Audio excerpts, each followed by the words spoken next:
नमस्कार, दैनिक सवेरा देख रहे हैं आप। आपके साथ मैं हूं रोहित। जब से दिल्ली विधानसभा चुनाव की तारीखों का ऐलान हुआ है तभी से ही एक दूसरे पे तंजबाजी का जोर भी लगातार जारी है। दिल्ली की सियासत काफी ज्यादा उबाल खा रही है। इसी को लेकर आम आदमी पार्टी के राष्ट्रीय संयोजक अरविंद केजरीवाल ने एक बड़ा बयान दे दिया। उन्होंने कहा कि झुग्गी वालों को जमीन अगर भाजपा और केंद्र सरकार दे देगी तो मैं चुनाव नहीं लड़ूंगा। इस बयान के बाद लगातार अब अरविंद केजरीवाल भी सुर्खियों में आ गए हैं। जब से विधानसभा चुनाव की तारीखों का ऐलान हुआ है तभी से ही भाजपा और आम आदमी पार्टी में काफी ज्यादा बयानबाजी का सिलसिला भी शुरू हो चुका है।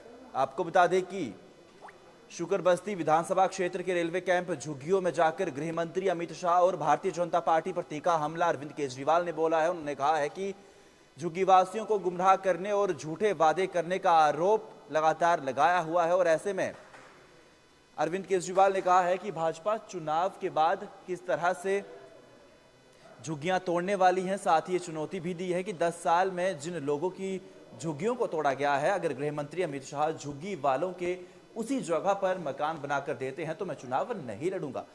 चुनाव नजदीक आते ही भाजपा नेताओं की झुग्गीवासियों के प्रति मोहब्बत अचानक बढ़ गई है। भाजपा नेताओं ने 10 साल तक झुग्गियों की ओर नहीं देखा है, लेकिन चुनाव आते ही झुग्गियों में जाकर सो भी रहे हैं। इन्हें झुग्गीवासियों से नहीं बल्कि उनकी जमीन से प्यार है। उन्होंने दावा किया है कि भाजपा ने 30 सितंबर 2024 को उस रेलवे की जमीन का टेंडर किया जहां झुग्गियां बनी थी। उसके बाद 27 दिसंबर को एलजी ने झुग्गी की जमीन का लैंड यूज बदल दिया। अमित शाह ने शनिवार को झुग्गीवासियों को बुलाकर मुझे गालियां दी। गृह मंत्री के पद की गरिमा होती है, लेकिन उन्होंने शर्मनाक भाषा का इस्तेमाल किया। अब ऐसे में देखिए किस तरीके से अरविंद केजरीवाल ने बड़ा बयान दिया है। कहा है कि झुग्गी वालों के लिए अगर बीजेपी या अमित शाह मकान बना देते हैं तो मैं चुनाव नहीं लड़ूंगा।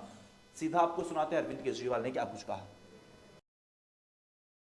हम लोग अभी इस वक्त शकूर बस्ती विधानसभा की रेलवे झुग्गी कैंप के सामने खड़े हैं। ये आपके राइट साइड में रेलवे झुग्गी कैंप है। जैसे जैसे पिछले 2-3 महीने में दिल्ली चुनाव नजदीक आते जा रहे हैं, वैसे वैसे भारतीय जनता पार्टी का झुग्गी के लोगों के लिए मोहब्बत बढ़ती जा रही है। हमने देखा कि किस तरह से इनके नेता झुग्गियों में जा जाके सो रहे हैं। 5 साल नहीं सोए, 10 साल नहीं सोए, पिछले महीने भर से इनके नेता झुग्गियों में जा जाके सो रहे हैं। तो इनको झुग्गी वालों से प्यार नहीं है। ये तो अमीरों की पार्टी है, इनका झुग्गी वालों से क्या लेना देना। ये तो झुग्गी वालों को कीड़े मकोड़े समझते हैं। इनका झुग्गी वालों से क्या लेना देना। इनको झुग्गी वालों से प्यार नहीं है। इनको चुनाव के पहले झुग्गी वालों के वोट चाहिए और चुनाव के बाद झुग्गी वालों की जमीन चाहिए। इनको उनकी जमीन से प्यार है और इनको उनके वोट से प्यार है।